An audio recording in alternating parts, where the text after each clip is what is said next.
Have you ever done your laundry, folded every sock, cleaned every load, and still felt like your money was going nowhere?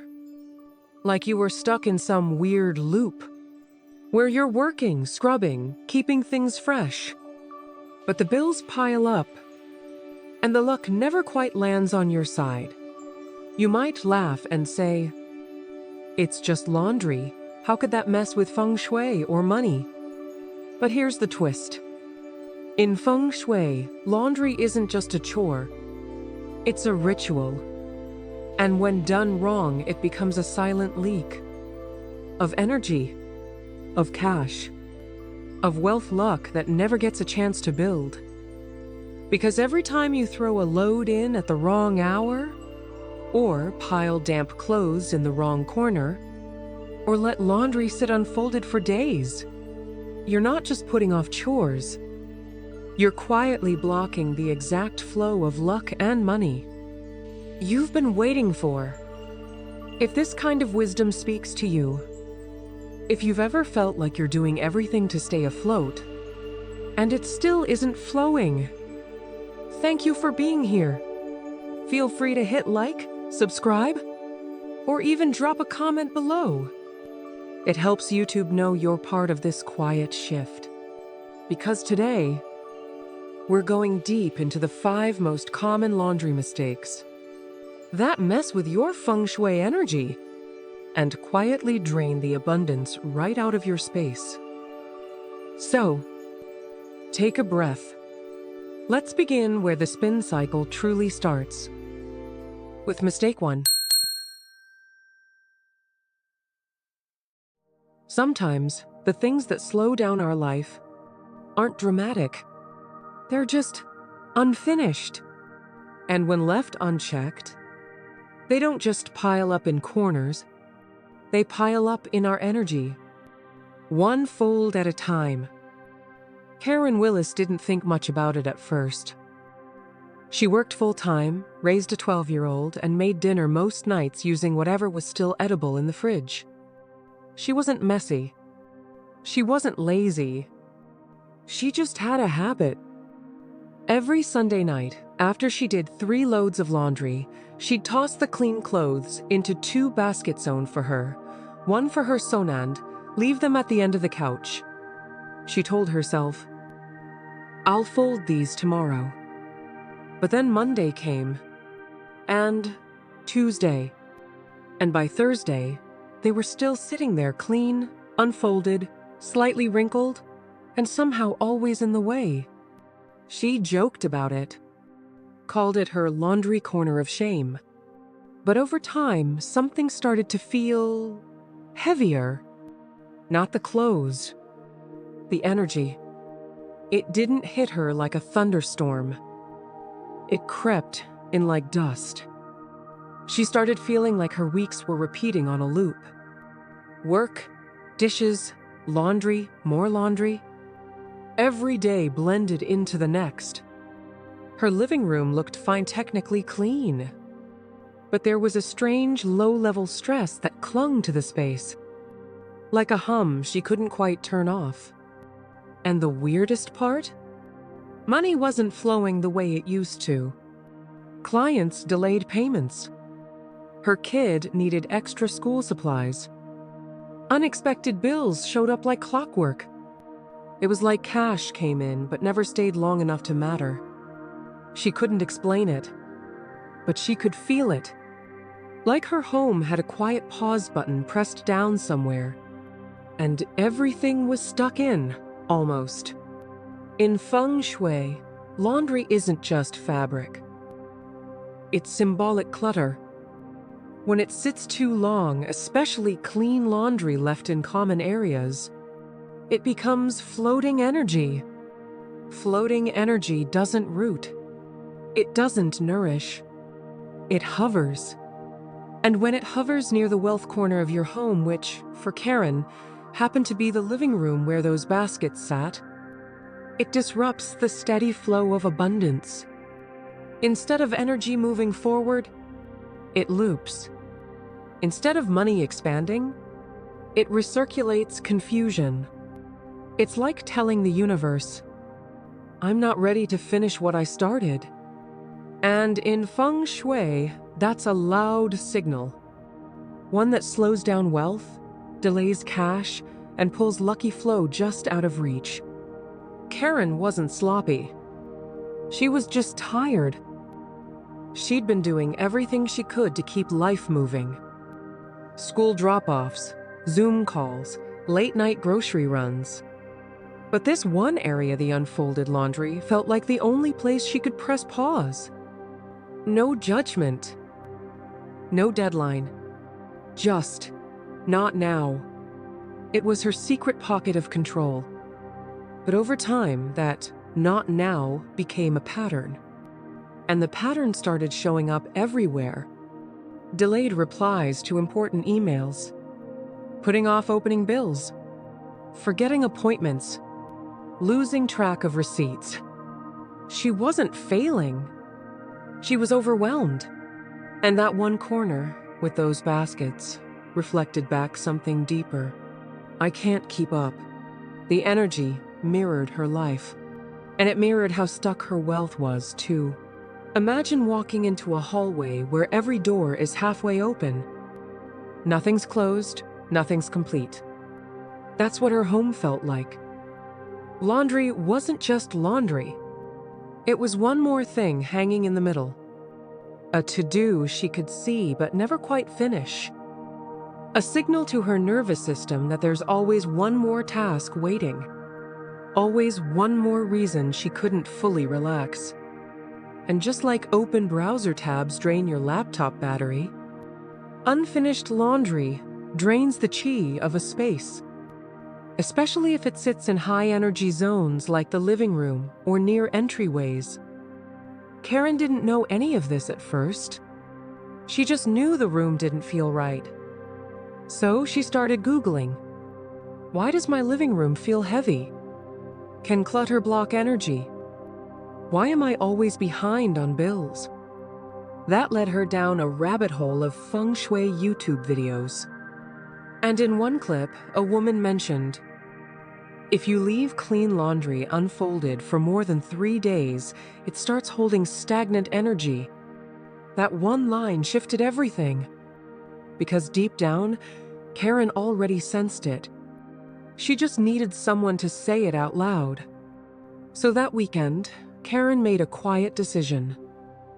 She'd fold every load on the same day it finished. Even if it wasn't perfect. Even if it was just socks and underwear. She also moved the laundry baskets out of the living room. She lit a citrus-scented candle and played some Motown as she folded. And every fold, she told herself, this is wealth preparation. She didn't just clear the space. She cleared the signal. She showed her home and herself, I finish what I start. I welcome movement. I make room for cash to land and stay. It wasn't dramatic, but something lifted. The room felt lighter. And the next week, an overdue client payment finally cleared. She still doesn't love laundry. But now, when her son complains about folding his hoodies, she tells him, fold it like we're folding up good luck. He laughs, and sometimes does it anyway. She even started calling that part of their day Feng Shui folding time. Because in her house, clean laundry gets folded and energy gets flowing. And yes, she still occasionally lets the towels sit, but not long enough to block a check. Because once you know a laundry basket can mess with your wealth luck, you fold faster. When you fold with intention, you don't just organize clothes. You realign energy. You open space where money wants to flow. Some routines feel harmless just because we've done them forever. But when energy gets tied to a habit, that habit becomes a pattern. And patterns can block more than we think. It was Thursday night, and Karen was tossing in a load of laundry after dinner. It had become her thing. Put the kid to bed, throw in a load, Start the dryer, clean up the kitchen, sleep. She told herself it made mornings easier. And it did kind of. But the nights started feeling different. The house used to feel still and restful after 9 p.m. Now it felt buzzing, like something was on even when the lights were out. And in the mornings, she felt drained before the day even began. She thought maybe it was just midweek fatigue. But deep down, she knew something felt off. The laundry routine was working, but only on the surface. The house didn't feel calm anymore. It felt like it never stopped moving. There was a weird pull in the hallway. Every time she walked past the laundry area, like the air felt thicker, like the house was tired, but forced to stay up late. She started sleeping lighter, waking up with a dry throat, more anxious in the mornings, more irritable at night. And her finances? Small things began stacking. ATM withdrawal fees she forgot about. A surprise charge from a streaming service. Grocery bills creeping higher without warning.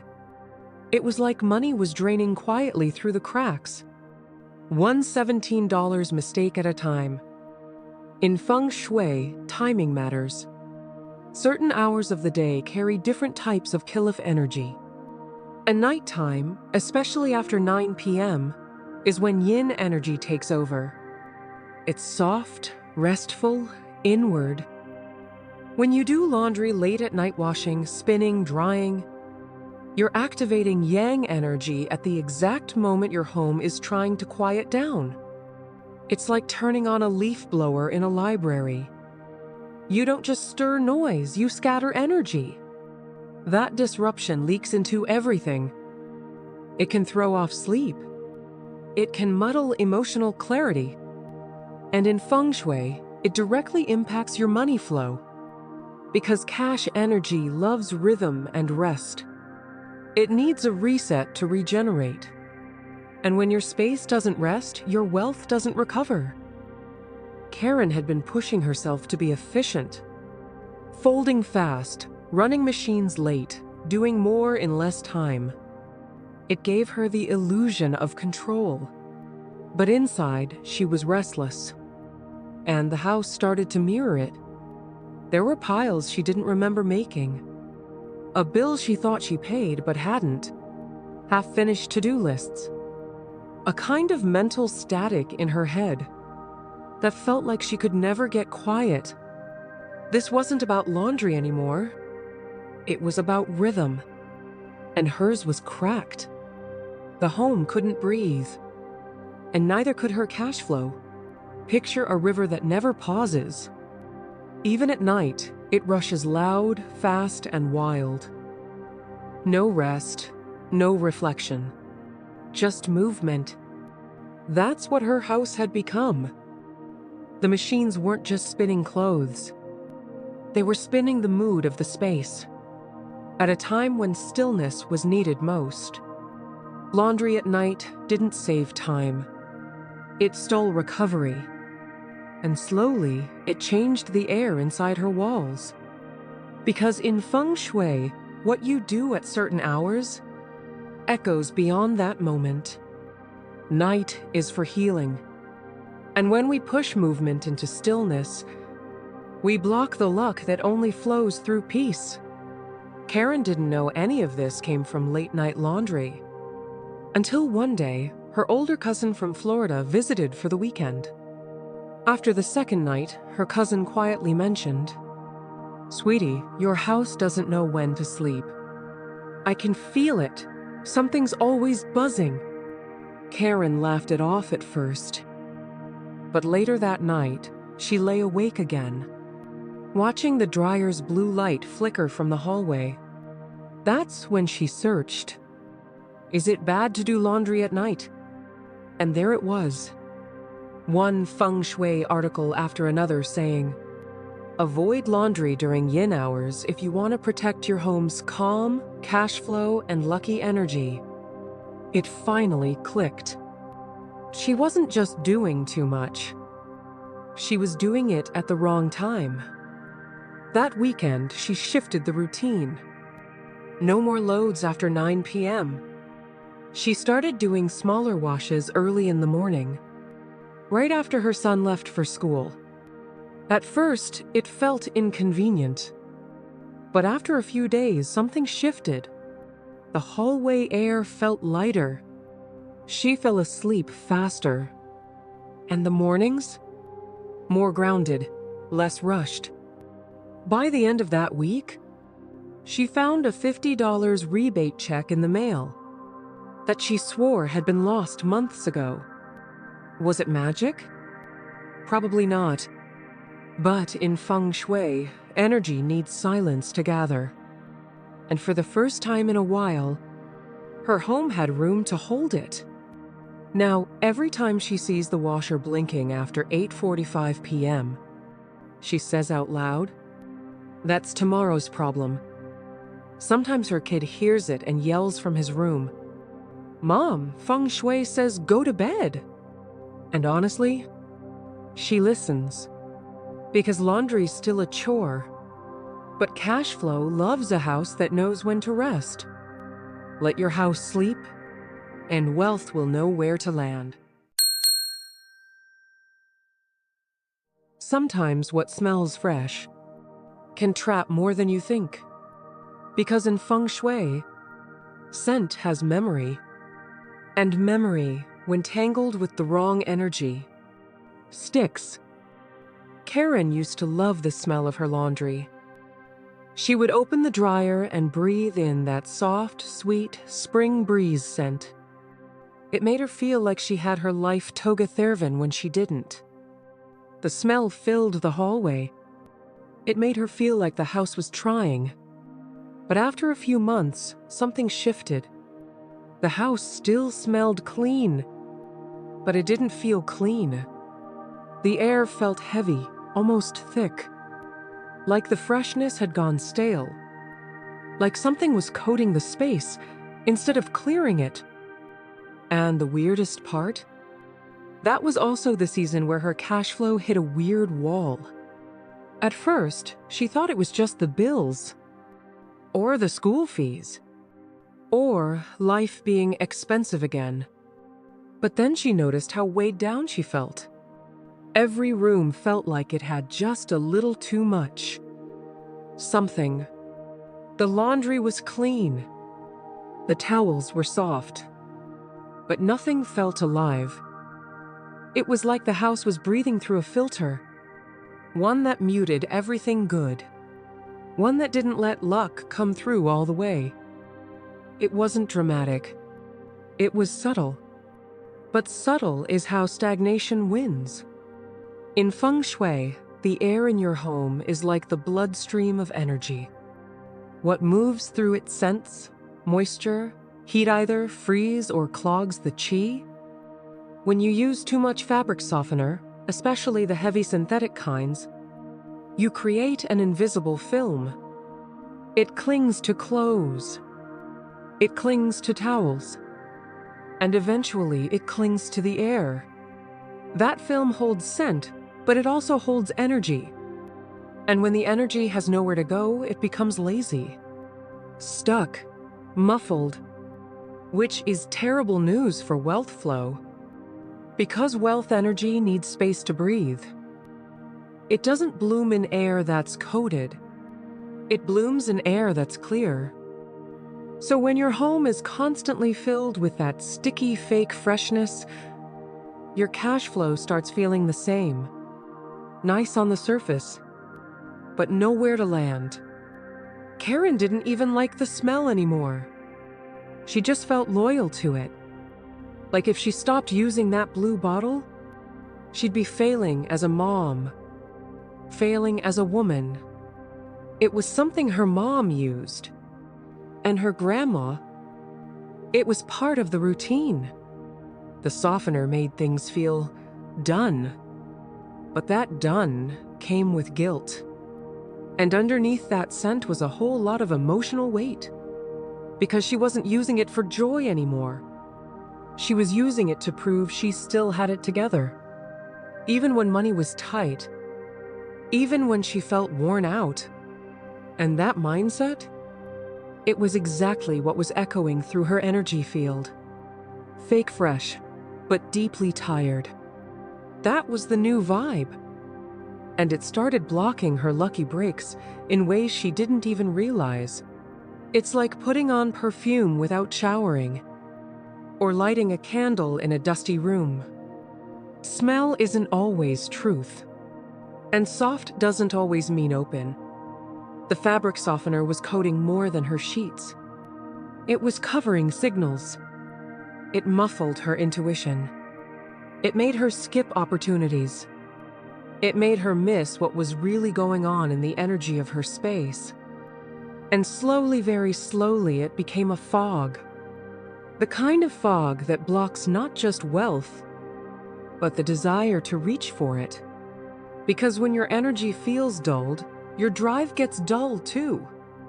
She didn't realize any of this until she stayed at her sister's place in Portland for a long weekend. The house smelled different.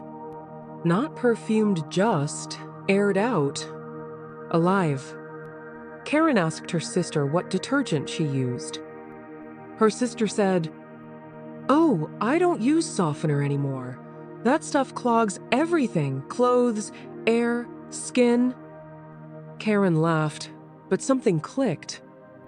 Back home, she went on a mini Google dive. Is fabric softener bad for energy? Can scent block Feng Shui? And there it was again. Article after article. Softener traps energy. It locks up air circulation. It interferes with qi. It blocks cash flow if used too much. She didn't need more research. She just needed to switch. That week, she stopped cold. No more softener. She switched to wool dryer balls and a few drops of essential oil citrus, sometimes rosemary. She opened the windows more. She let the laundry breathe. She let the house breathe. And something shifted. Not loud, but clear. She didn't just feel lighter. She felt clearer, more awake. And right when she was clearing out old bottles from the laundry shelf, she found a crumpled up check refund from an overpayment last year. It had been sitting behind the dryer for months. Now, when she folds towels, she jokes that they smell like real air. And when her kid complains, "Why does this smell like lemongrass and not rainstorm breeze?" she just says, "Because this kind doesn't mess with our money." And they both laugh. Because at this point, they're in on the Feng Shui secret. Soft doesn't always mean clean. And fresh doesn't always bring luck. But when you clear the coating, the energy comes home. What you wash with becomes what you wear. And what you breathe becomes what you believe. If this is the first time you've ever thought about laundry like this, or you just whispered to yourself, "Oh no, I've been doing that," you're not alone. We share insights like this every day to help you shift quietly into a home that actually works with your flow. So if this speaks to you, go ahead, like, subscribe, or drop a "Yup, that's me" in the comments. It tells YouTube you want more wisdom, and it helps more good people find their quiet fix too. It's not always the loud things that block your flow. Sometimes it's the quiet, everyday spots where energy goes to die because we let dampness linger, right where wealth was trying to land. Karen had a small laundry rack she kept near the back door. It started as a space-saving decision. The hallway by the rear exit caught the afternoon sun, and she figured, why not dry clothes there naturally? It made sense. The space was open. She didn't like using the dryer all the time, And honestly, it felt kind of satisfying seeing the laundry air dry like that. But after a few weeks, things began to shift. The hallway started to smell faintly like wet cotton. The floor tiles felt just a little cooler than usual. And the light, the beautiful light she used to love, somehow felt duller. She didn't think much of it until her luck started slipping again. It wasn't one big thing. It was a series of small stumbles. A refund she was expecting never showed up. A payment she sent out got returned due to a typo. She accidentally paid the same bill twice. It felt like cash was misfiring. Not gone just. Redirected. Misplaced. Stuck somewhere on its way to her. At first, she blamed herself. Then the bank. Then the internet. But one afternoon, as she reached to grab a t-shirt off the drying rack, she felt a chill knot in her body. But in the space, a stillness that wasn't calm, a cold that didn't move. And in that weird, tiny moment, she wondered, what if I've been drying my luck away? In Feng Shui, moisture holds memory. And wherever there's damp, there's stuck energy. That's why bathrooms need constant clearing. That's why leaky pipes are considered wealth leaks. Now air drying laundry isn't bad. But where you do, it matters deeply. That hallway by the back door? It sat directly in Karen's wealth corner. So every time she hung wet clothes there, she wasn't just drying shirts. She was soaking her cash flow into the walls, creating a space where energy got heavy, damp, and directionless. And the back door, symbolic of opportunity and outgoing luck, was being quietly blocked. Not physically, but energetically. Because dampness doesn't just stay where you place it. It crawls, it lingers, it makes chi feel tired. And tired energy doesn't generate wealth. Karen thought she was being smart, efficient, eco-friendly, practical. But what she was really doing was trying to be low maintenance in a world that kept asking too much. The hallway became her compromise. A small spot where she didn't have to think too hard. But that corner reflected something deeper. How often she pushed herself into just get it done mode, without asking if the energy of the task actually worked with her money flow.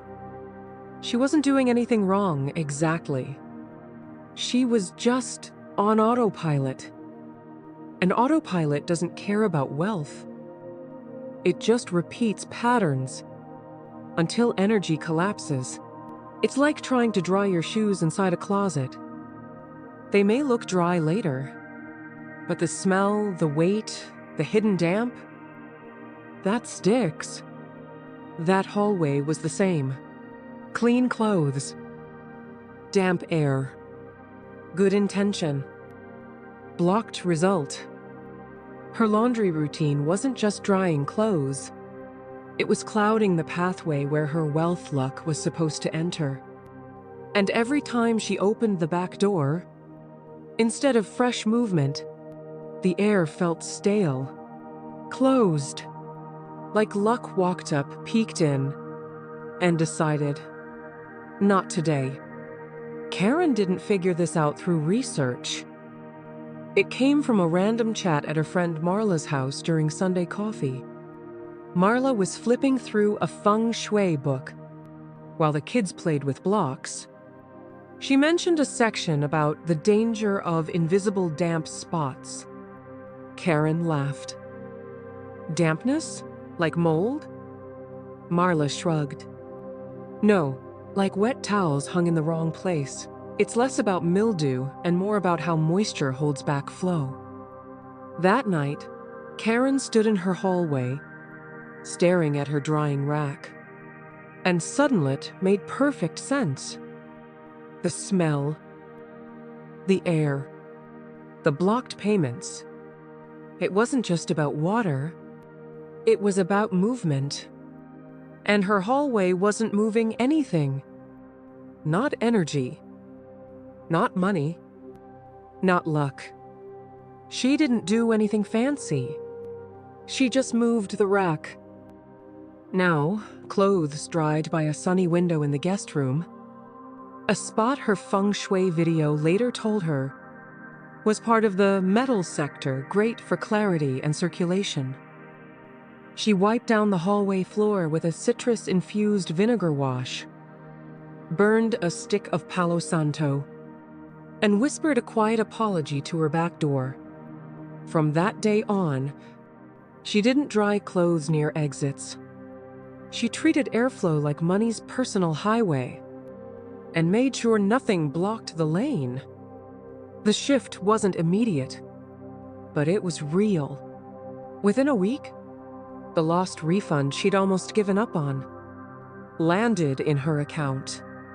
Out of nowhere, on a Tuesday, she now calls the hallway the cash lane.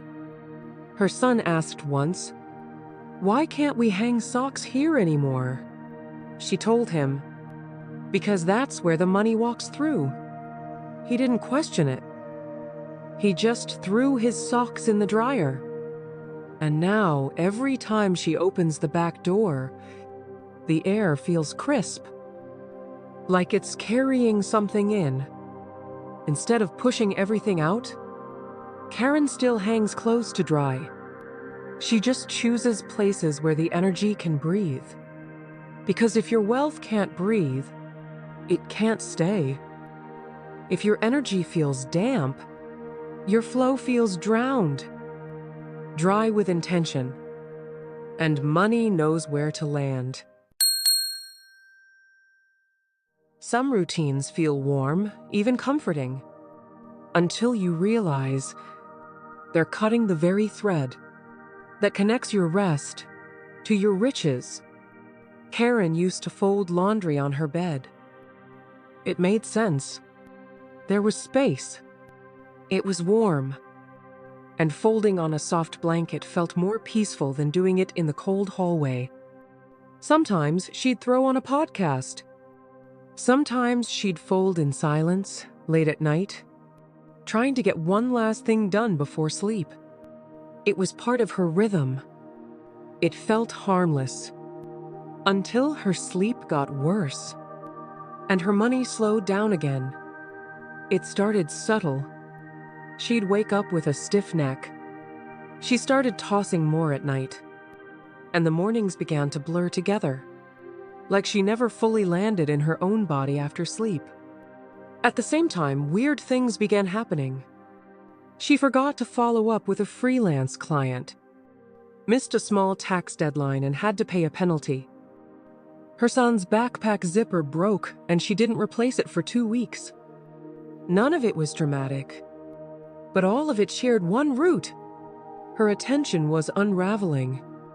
And when she paused to ask herself when this started, her brain traced back quietly but clearly to folding laundry on the bed.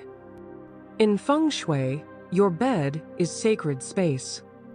It's not just where you rest, it's where your heart energy resets. The bed holds the frequency of stillness, healing, and, most importantly, self-worth. When you fold laundry on the bed, especially right before sleep, you're bringing in task energy to a space that's supposed to hold rest energy. Even worse, that mix causes confusion in the chi. It tells the room, this is not a place to settle, this is a place to finish things. And when your bedroom can't settle, your money can't either. Because wealth doesn't grow in chaos. It grows in clarity. And clarity starts where you lay your head. Karen didn't mean to blur the lines. She just wanted to finish the day with something useful. Folding clothes made her feel productive, made her feel like she wasn't falling behind. But what she didn't see was this. She was turning her rest into a chore.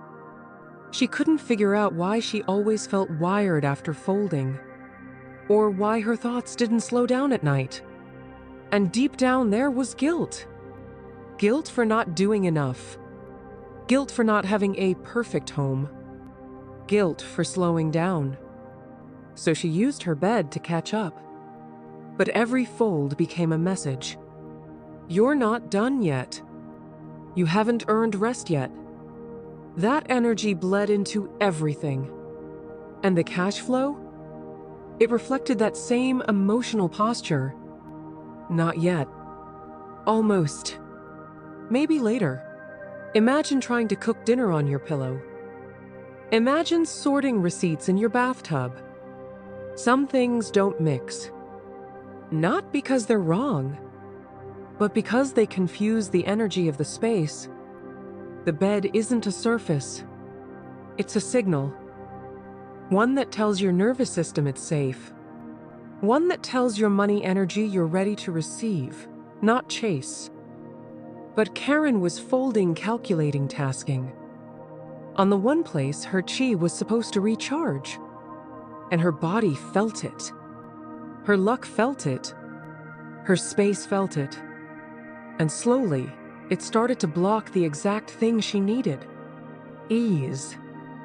The breakthrough came when she went to visit her Aunt Ruth for a weekend in Arizona. Her aunt didn't have much.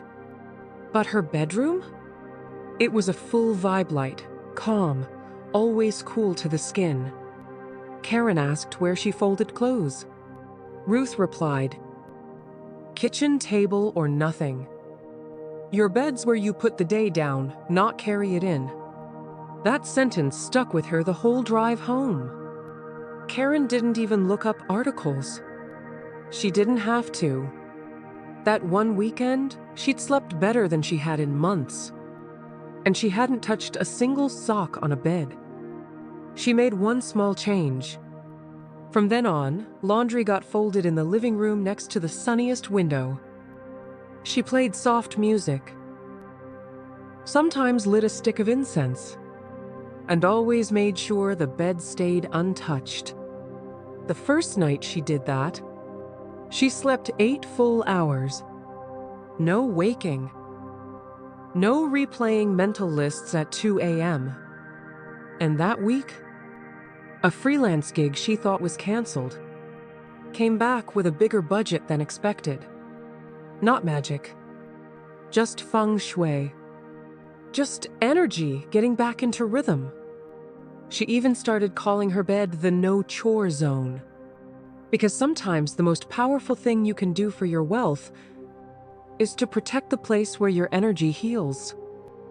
Now, when her son tries to throw his clean shirts on her bed, she just gives him that look. And he says, Okay, money won't flow if we fold on the bed. I know. She smiles. Because he gets it now. And honestly, so does she. Folding still gets done. Cash still gets spent. But her energy? It finally has room to rest. And from that rest, everything flows better. Protect your rest, and money will respect it. When your bed becomes your altar, wealth becomes your guest. What felt like just laundry was never just about the clothes. In Feng Shui, how you wash, fold, and move energy around your home either blocks your blessings or quietly invites them in. If your money's been acting weird, if your wealth keeps slipping through small cracks, sometimes it's not the big decisions. Sometimes it's the habits that live in the background. The laundry corner, the dryer hours, the bed you fold on. These are the places where Feng Shui works quietly, where lucky flow either finds space or gets pushed away. We share 2 new videos every day, each one built to help you shift something small and unlock something deep. So if this kind of wisdom feels like home to you, hit like, subscribe, Or leave a comment below and tell us what you're ready to clear. You're not the only one changing things quietly. And the energy? It notices.